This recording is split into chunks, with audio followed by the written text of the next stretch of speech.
"She doesn't look important," the officer said, loud enough for the people nearby to hear. "Just move her along." The sentence landed like a verdict.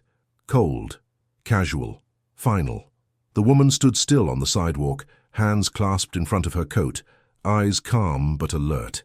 She had been waiting less than 2 minutes. That was all it took for him to decide who she was, or rather, who she wasn't. Traffic slowed as the officer positioned himself between her and the building entrance, one hand resting on his belt. His partner stayed back, watching, already bored. The tone was clear. This wasn't a conversation. It was a dismissal. She didn't argue. She didn't raise her voice. She simply asked quietly if she could enter. The officer smirked. "What part of move along didn't you understand?" he said. "This area is restricted." It wasn't, but he knew she wouldn't challenge that claim. At least he assumed she wouldn't. A few people nearby glanced over, then quickly looked away. No one wanted to be involved. No one wanted to question authority, especially not for a woman who looked, at first glance, like she didn't matter. She took a small step back, not in fear but in calculation. Her eyes moved, noting details. The camera above the entrance. The patrol car parked at an angle that partially blocked the curb. The officer's name tag, slightly crooked. What he didn't know was that she had already been observing the scene long before he noticed her. But he didn't care what she noticed. He cared about control. "You can wait somewhere else," he said, gesturing down the block. "Or we can make this difficult." The threat was subtle but unmistakable. She looked at him for a long moment, then nodded once, slowly, as if agreeing. And that, more than anything, made him relax. She stepped aside exactly as instructed, stopping just far enough to appear compliant. The officer turned his attention elsewhere, already narrating the situation in his head. Another potential problem neutralized. Another day in control. But what he missed was the way she reached into her coat pocket. Not in panic, not in defiance, but with deliberate calm. She didn't pull anything out. Not yet. Because this wasn't the moment. The officer's confidence grew. He spoke to his partner, laughing quietly, glancing back at her once more as if to confirm she had stayed in her place. She had. Still standing. Still silent. To him, that silence meant submission. What he didn't know was that silence was her advantage. A few minutes later, a security supervisor from the building stepped outside. The officer immediately shifted posture, straightened his shoulders, and gave a friendly nod. "All good here," he said, "just keeping the entrance clear." The supervisor glanced at the woman, then back at the officer. She was waiting to go inside. The officer shrugged. "She can wait. We're screening people today." The supervisor hesitated. Something about the exchange felt off, but he didn't press. Not yet. The woman spoke then, just once. "I'm scheduled to be inside at 9, she said, voice steady. "And I'd like this interaction documented." The officer turned slowly. "Excuse me?" he said. "Documented," she repeated. "Your name, your badge number, and the reason I was denied entry." A pause, short, dangerous. People nearby began paying attention again. The officer smiled, but it didn't reach his eyes. "You're making this harder than it needs to be," he said. "I'm trying to help you." Help. That word always came before something else. She didn't respond. She didn't argue. She simply looked past him, toward the camera mounted above the doorway. The officer followed her gaze. For a fraction of a second, his smile faltered. Then he waved a hand dismissively. Cameras malfunction all the time. That was his first mistake, because she hadn't looked at the camera for protection. She had looked at it for confirmation. The supervisor shifted again, unease growing. "Is there a problem here?" The officer answered quickly. "No problem, just routine." Routine. Another word that smoothed over sharp edges. The woman nodded again, as if accepting the explanation. She took another step back, then another. The officer relaxed completely. He didn't see her partner approach from across the street. He didn't hear the quiet click as her call connected, and he certainly didn't know who was on the other end of the line, because if he had, he wouldn't have said what he said next. "People like you always think you're more important than you are," he muttered. "But you're not." She stopped walking, turned back, and looked at him with something new in her eyes. Not anger, not fear, recognition. "Officer," she said softly, "I suggest you choose your next words very carefully." He laughed. Behind him, the building doors opened wider, and inside the first record had already been pulled. The officer didn't realize the moment had shifted. To him, it still felt like control. He laughed, a short sound meant to reassert dominance, then turned slightly as if to end the interaction. In his mind, the situation was already over. She had been warned. She had been moved. Order had been restored. That was the story he was telling himself. What he didn't see was how the supervisor had stopped moving, how his posture had changed, how his eyes lingered, not on the woman, but on the officer, because the woman didn't react the way most people did. She didn't flinch, she didn't apologize, she didn't retreat further. She simply stood there. The silence stretched just long enough to become uncomfortable. "Ma'am," the officer said, irritation creeping into his voice, "you've been asked to leave the area." She tilted her head slightly, not in defiance, but in curiosity. "No," she said. "I was instructed to wait." "Which I did. Then I was spoken to in a way that suggests a legal justification I'd like clarified." The words were precise, calm, measured. The officer narrowed his eyes. "You lawyers always talk like that," he said, assuming. "Throwing words around, hoping someone gets nervous." She didn't correct him. She didn't need to. The supervisor cleared his throat. "Officer, maybe we should—" "I've got it," the officer interrupted, his tone sharp now. Too sharp. He stepped closer to her, lowering his voice. "You're creating a scene." She smiled faintly. "No," she replied. "I'm documenting one." That word again. Documenting. Something about it unsettled him. Not enough to stop, but enough to irritate. "Do you have identification?" he asked. "Yes," she said. "Then show it." She didn't move. "Is that a request?" she asked, "or an order?" The supervisor inhaled sharply. This was no longer routine. Everyone felt it now, the nearby pedestrians, the building staff watching from inside. Even the officer's partner shifted his weight, suddenly alert. "Ma'am," the officer said, voice tightening. "If you refuse to comply—" "I'm not refusing," she interrupted gently. "I'm clarifying." The officer's jaw clenched. He hated that tone. Calm people were the hardest to control. Panic was easy. Anger was predictable. Calm required justification. "You're obstructing," he said. "I can detain you." There it was, the word he had been waiting to use. Detain. The supervisor stepped forward instinctively. "Officer, I don't think that's necessary." The officer shot him a look. "Stay out of it." The supervisor froze. That was when the woman reached into her coat pocket again. Slowly, deliberately, the officer's hand moved to his belt.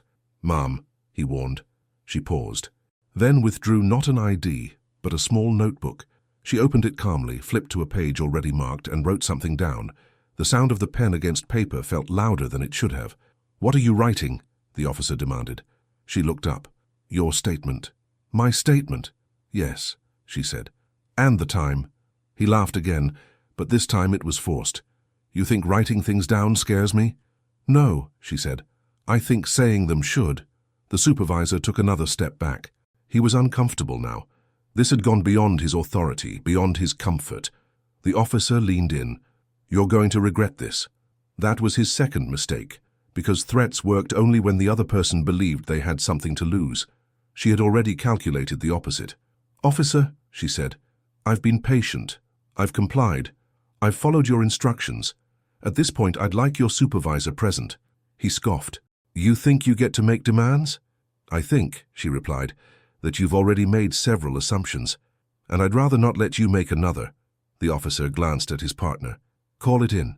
His partner hesitated, just a second too long. "Call it in," the officer snapped. The partner reached for his radio. The supervisor from the building stepped aside, pulling out his phone, quietly, without asking permission. The woman noticed. The officer didn't. Within minutes, another patrol car pulled up, then another. What had been a small interaction was becoming visible, public. The officer's confidence wavered, just slightly. He adjusted his stance, smoothing his uniform. A senior officer approached, older, slower, eyes sharper. "What's going on?" he asked. "Disorderly individual refusing to comply," the officer said quickly. The woman turned to the senior officer. "Good morning. I'm requesting clarification on why I was denied entry to a public building and subsequently threatened with detention for asking for documentation." The senior officer looked at her, then at his colleague. "Is that accurate?" he asked. The officer hesitated. "Just a beat." She was causing a disturbance, he said. The senior officer glanced around. The sidewalk, the building entrance, the onlookers. I don't see a disturbance, he said. The woman spoke again. I've remained stationary, spoken calmly, and complied with every instruction. I asked for documentation after being told I didn't look important. The senior officer's eyes flicked to the officer. Did you say that? He asked. The officer's face tightened. That's not what I meant. But you said it, the woman replied. Silence. The senior officer exhaled slowly. Officer, he said. Step back. Reluctantly, the officer did. For the first time, control slipped from his hands. The senior officer turned to the woman. Ma'am, may I ask who you're here to see? She smiled. Not smug, not triumphant, just calm. The records department, she said. Specifically a file pulled under Municipal Code 72214. The senior officer raised an eyebrow. That's a restricted request. Yes, she said, which is why I scheduled it. He studied her more carefully now. Her posture, her language, the way she spoke without filling silence. And you are? He asked. She reached into her coat one final time, and this time she pulled something out. Not an ID card, not yet, a phone. She tapped the screen once, then held it up. On the display was a message, already opened. The senior officer read it. His expression changed, not dramatically, but enough. He handed the phone back. I'll escort you inside, he said. The officer stiffened. Sir, that's enough, the senior officer said quietly. The woman nodded. As she walked past the original officer, she paused. Officer, she said softly, you were right about one thing. He glared at her. I don't look important, she continued. That's usually when the records matter most. Inside the building, a clerk was already waiting, and in the records room a file sat open on a table, stamped, signed, dated, with a badge number printed at the bottom. The room didn't look dramatic. No flashing lights, no raised voices, no sudden confrontation. That was the irony. The most devastating moments rarely arrived with noise. They arrived quietly, on paper, in records, in names that carried weight long before anyone spoke them out loud. The woman stood at the edge of the records table while the clerk adjusted his glasses and cleared his throat. This file, the clerk said, tapping the folder, was requested under sealed access. The senior officer nodded. Authorized by whom? The clerk hesitated, just long enough to signal importance. By the State Oversight Division, he replied. The air in the room shifted. Oversight wasn't local, it wasn't symbolic, and it wasn't forgiving. The woman placed both hands on the table, leaning forward slightly, not aggressively, but deliberately. I'd like to review the timeline, she said. The clerk opened the folder. Inside were incident reports, internal memos, transcripts, a digital access log printed out and highlighted. Names appeared again and again, badge numbers, dates, patterns. The senior officer's eyes followed the lines as the woman spoke, not to him but almost to herself. Complaints dismissed as unfounded, body cam footage misfiled, witness statements never logged. She paused. And here, she pointed to a paragraph. Use of discretionary authority without documented cause. The senior officer swallowed. He'd seen this before. Not often, but enough to recognize it. This wasn't a misunderstanding. It was a system protecting itself. Outside the room, footsteps echoed. Another official entered, this one not in uniform. A woman, grey blazer, ID badge clipped neatly at her waist. The clerk straightened immediately. Good morning, the newcomer said calmly. I'm here to observe. The senior officer recognized the badge, state compliance. The woman at the table finally turned to her. Thank you for coming, she said. The compliance officer nodded. Of course, I was told there might be resistance. The word landed hard. Resistance, not confusion, not miscommunication. Resistance. The senior officer stepped back instinctively, as if physical distance could separate him from responsibility. The woman closed the folder gently. May I? She asked the compliance officer. Please, the compliance officer replied. The woman turned to the senior officer. Officer, she said, do you recall your colleague outside, the one who initiated this interaction? Yes, he said carefully.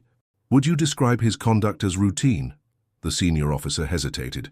Based on what I've seen so far, he said slowly, no. The compliance officer scribbled something in her notebook. The woman nodded once.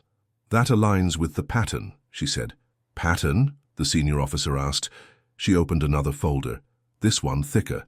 Same officer, she said. 5 prior complaints. Same phrasing, same assumptions, same justification. Different individuals. The senior officer felt his chest tighten. That officer has been cleared before, he said. Yes, she replied, by the same internal reviewer whose badge number appears here. She slid the folder toward him. He recognized the number immediately. It was his. The room went very still. The compliance officer looked up sharply. Is that correct? She asked. The senior officer didn't answer right away. His mouth opened, closed. Yes, he said finally. The woman didn't gloat. She didn't smile. She simply stated the next fact. That's why I was here today. The compliance officer leaned forward. You initiated this review? Yes, the woman replied. 6 months ago. The senior officer blinked.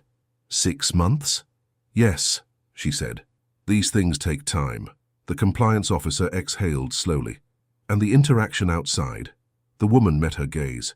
That, she said, was unplanned. Silence.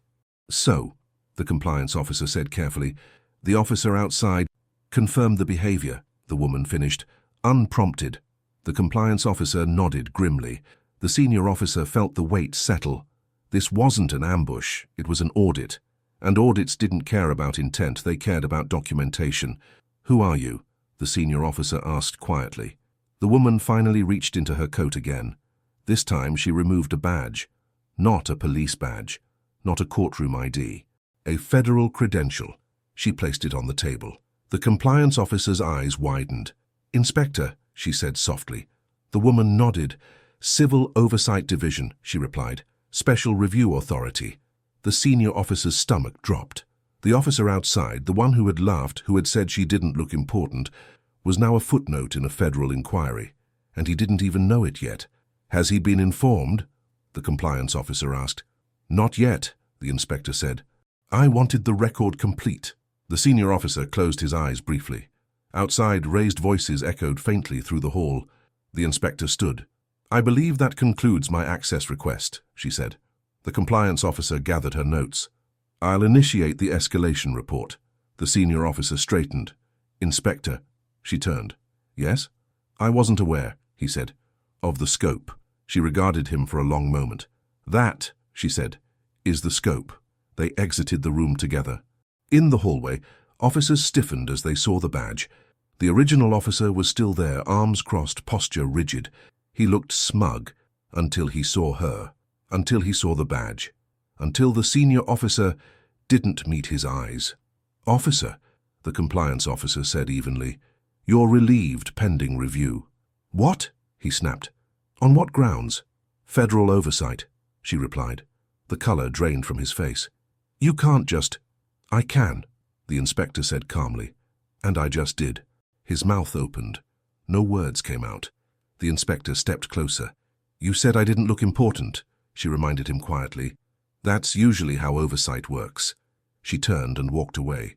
Behind her, the officer stood frozen, and for the first time, he understood what silence really meant. By the time the hearing was scheduled, the story was already moving. Not publicly, not online, but through corridors where silence carried more weight than headlines. Internal memos circulated first, then suspension notices, then reassignment orders marked temporary, a word that rarely meant what it pretended to.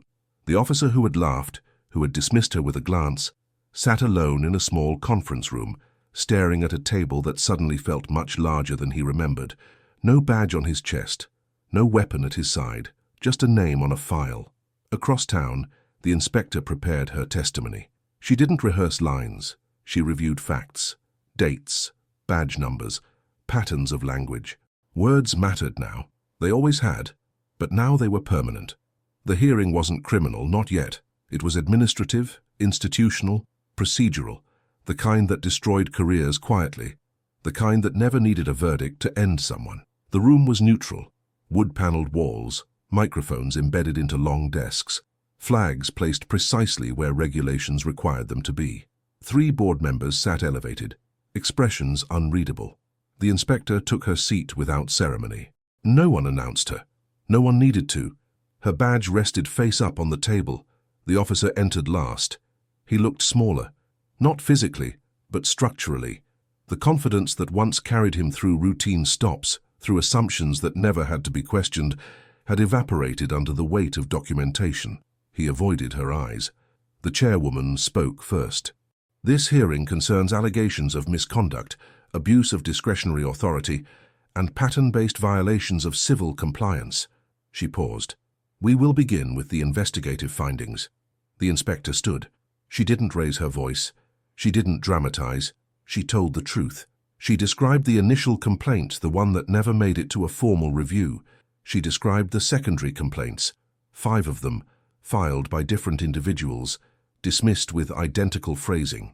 She described the internal reviewer who cleared each one. The board member on the right leaned forward. "Are you asserting coordination?" "I'm asserting consistency," the inspector replied. She displayed the language side by side on a screen. Same words, same justification, same outcome, different lives. The room remained silent.